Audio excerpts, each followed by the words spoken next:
Welcome to a look at the BR55 and later 85 series rifles. This is the Blue Falcon Guard. It's a rare point in history that we get to see something that is both truly special and routinely misrepresented by those trying to cover it, simply because they have a tendency to not know half of what they think they know about small arms in general. So today we're going to get into that. Let's start out with its designation.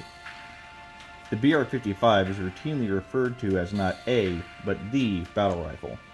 Chambered in 9.5 by 40mm Kurtz by case length alone, this is a cut-down rifle cartridge. I mean, it's even in the name, Kurtz, which is German for short, much like the first large-scale fielded assault rifle in history being chambered in 7.92 by 33mm Kurtz. Much like a couple of the most successful rifles in our more distant history, for instance, the AK series rifles are primarily chambered in 7.62 by 39 or 5.45 by 39mm.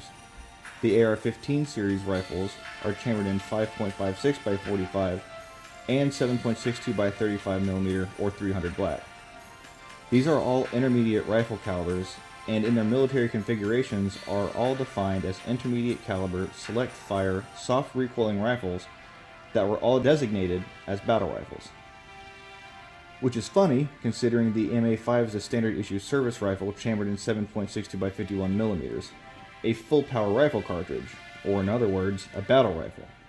It may be select fire, yes, and it may be used as a bullet hose because apparently Ms. Riot Armory saw fit to make it near impossible to hit things much farther away than your nose, and then sell the thing by the tens of millions because, well, fuck it, I guess.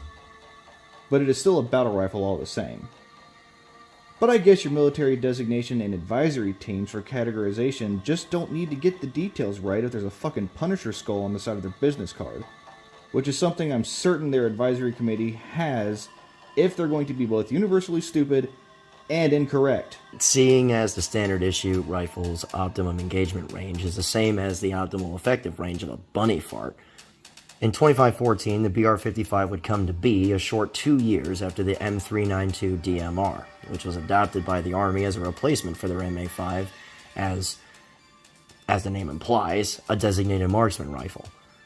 Originally, the X55 was meant as a replacement to the MA5, but was shot down more than once due to exceptionally short-sighted and idiotic decision-making by people who have never played supersonic tag with rifles before. It would, however, get a chance for some life because some assholes in the outer colonies would start to homebrew some meth plus, poorly naming it the rumble drug and using it to frightening effect in combat against UNSC personnel. In order to earn this new life, however, a few changes were needed to be made. See, the original prototype was a proper battle rifle, accurate, reliable, and flexible, but the possible spread of this very poorly named rumble drug, and I swear this is the last time I'll be using its listed name, would make the design team retool and replace the caliber. The intermediate 9.5 by 40mm Kurz cartridge was chosen because it made an already low recoiling smooth cycling rifle even flatter shooting. And after the original training ammunition round was developed, the design team would then turn out 2 military loads that would change the face of the Marine Corps infantry fighting doctrine for the entire war that was to follow the X-55's op eval period in 25-22, and its first combat action in 25-25 against a newly discovered Covenant. Fun fact, the X-55 never saw action as the UNSC's latest DARE program instrument. Turns out, when things take a bit to get resolved, ONI tends to step in and change a few sets of pronouns to was-were. Back to ammunition though, this is a real reason why this thing is truly special. To try and explain how absolutely insane these ammunition types are could take me about 5 hours, but I'll do my best to make things simple. There were 3 types of ammunition distributed in large scale to the UNSC. The original target ammunition, the M633. The majority of ammunition sent to the front lines, the M634 experimental high-powered semi-armor-piercing cartridge, which is a really long-winded way to say open-tip match. Or no TM, I guess. And a load developed specifically at the request of ONI, the M635 APHE. As previously stated, the M633 cartridge uses traditional copper-jacketed lead projectiles, or ball ammunition, as well as a traditional powder and primer matchup to mimic the felt recoil and, to a reasonable degree anyway, The accuracy of the ammunition intended for combat with less than half the expense of the load that was to be used in frontline operations. While functional, and while it can be lethal as shot placement is king in any gunfight, its anemic 2200 feet per second muzzle velocity and minimal ballistic effect on target make it a rather poor choice for anything other than its intended purpose. The M634 Ehpsp. Jesus. I'm tired now. I didn't name it. Well, you should have. Either way. The M634 Ehpsp would be the standard issue APERS or anti-personnel cartridge used by all frontline UNSC Marines that would use this rifle throughout the BR55's history. How exactly this open-tip match rifle round would be used is a real reason for its success, because there should be no reason, anywhere, at any point, that a projectile diameter this size with a case length this short should be capable of 4,000 feet per second at the muzzle. While this is similar in construction to your typical jacketed hollow point, or JHP for all you fancy FUD types, short, its performance could not be more dissimilar. Somehow, these fucking psychos managed to put together a powder, primer, and projectile weight combination that didn't only boost the muzzle velocity to almost twice that of the target ammunition, but with a smooth enough burn rate to leave the shooter nearly completely unaffected by recoil impulse, and stable enough to maintain its accuracy at medium ranges, only to start to lose line of sight performance with a 3-round burst well beyond a football field and a half, which is to say, absolutely ridiculous. And look, you know what? For a second, fuck this script. That is impossible. That is impossible to everything that has ever existed up to this point. You really have to understand that. Can I keep going here? Sorry. I guess. Fucking people really don't understand what they have until they get bored with it. Like, nobody could do this. There isn't enough. This is space magic. These people are psychotic. Keep in mind the fact that open-tip match projectiles, hereafter referred to as OTM, have a particular property that make them an excellent choice as an APERS ammunition type.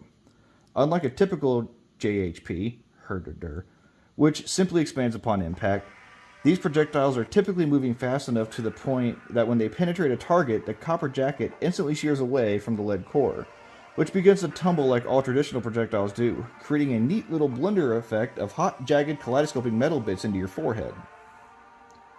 With the effectiveness of this load linked together with a rifle that is accurate and flat-shooting enough to touch your forehead with a 3-round burst from end zone to end zone, you have a load that is capable of changing the outcome of entire battles.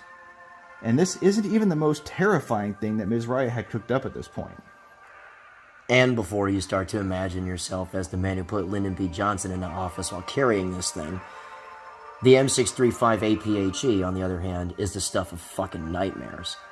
Specifically requested by the Grassy Knoll people, because of course it is, only demanding this cartridge to be a semi-auto answer to any problem that required an infantry rifle.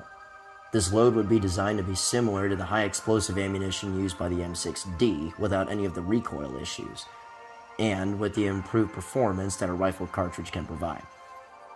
First and foremost being that not only does the high explosive yield the same as the M6D, but this round is also capable of truly piercing armor. By using a tungsten lead with a high explosive tail as well as a similar powder primer combination to the M634, this psychotic combination of hate, performance anxiety, and probably pride most likely, is capable of piercing your armor at 3,200 feet per second, separating from the explosive tail, and then depth charging your insides with the same explosive yield as an M80 firecracker. And considering how many retarded Earth-born Floridian children have lost their fingers due to an M80 exploding while they're holding onto the things, I am of the opinion that this should be considered hazardous to your overall health at the very least. Suffice to say that if someone is hit in the face or chest with this load, it will definitely change your sex life forever, because the only thing that you'll be fucking afterwards is dead. As far as weapons manipulations and electronics equipment is concerned, there have been quite a few minor iterative changes to the overall package over time. While high refresh rate smart link capability has always been standard, minor changes in the manual of arms and even the ammunition counter have been made over time. Early examples of the rifle, for instance, were minus the ammunition counter and had reload mechanics that were not dissimilar to the M5B, requiring the user to manually lock the action to the rear, swap magazines, and manually release the bolt themselves.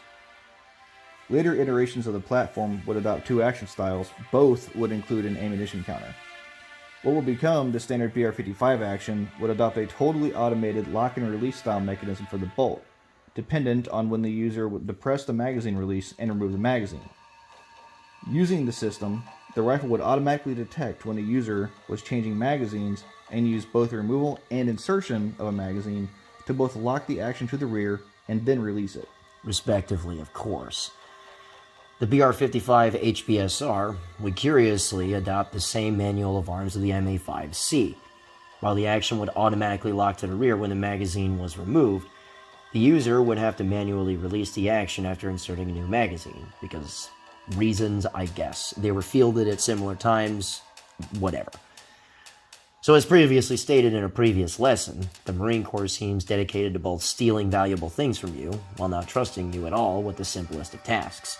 I will reiterate this as many times as it needs to be said, especially since the BR55 is already as heavy as the MA5C stock.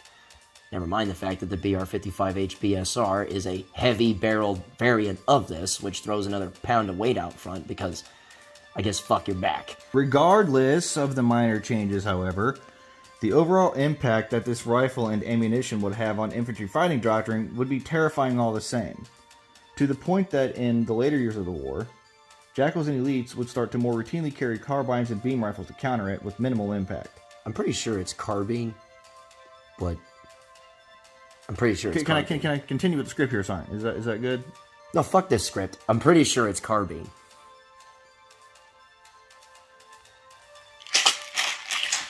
Hey! This computer's new, dude. Like, that's your medication. So we can finish this or not. The only damage that this rifle would suffer to its overall reputation would be in the twilight of the war against the Covenant, when supply issues would force its original target ammunition into frontline combat in the defense of Earth. And even with its severely degraded, significantly slower projectiles being more than a bit of a problem, against packs of assholes playing Jumanji for keeps, the accuracy of this far lesser load could still do well enough to sit down unshielded opponents, or at least well enough to still remain a genuine threat. Post-war, we get a look at the first genuine attempt to replace the BR55 series with the introduction of the similar to but entirely new BR85 and its heavy-barreled variant.